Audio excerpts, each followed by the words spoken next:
السلام علیکم، آپ دیکھ رہے ہیں HRTV۔ آج میں آپ کو بہاولپور کی تاریخ کے بارے میں بتاؤں گا۔ بہاولپور پاکستان کا قدیمی شہر اور 12واں بڑا شہر ہونے کے علاوہ پنجاب کی ڈویژن کا درجہ رکھتا ہے۔ یہ شہر دریائے ستلج کے بائیں کنارے پر واقع ہے۔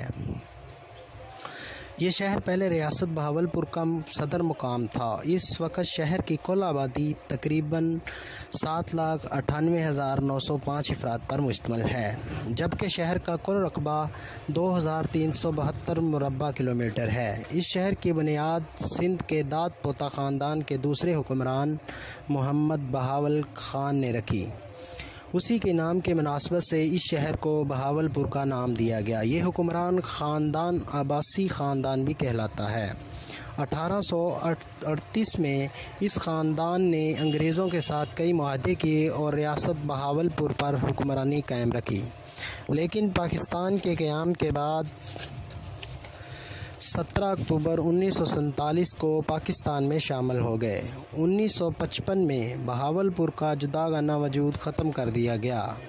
اس ریاست کو صوبہ مغربی پاکستان میں شامل کر دیا گیا۔ تہذیب و ثقافت کے لحاظ سے بہاولپور کی تاریخ بہت پرانی ہے۔ یہاں ایک بہت بڑا اور خوبصورت نور محل ہے، جو 1791 میں نواب بہاولپور دوم نے بنایا تھا۔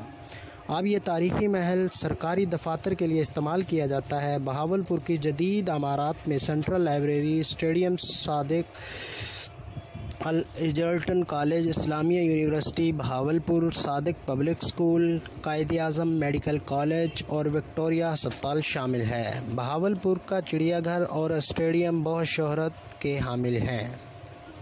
بہاولپور ڈویژن میں 3 اضلاع شامل ہیں: بہاولپور، بہاول نگر اور رحیم یار خان۔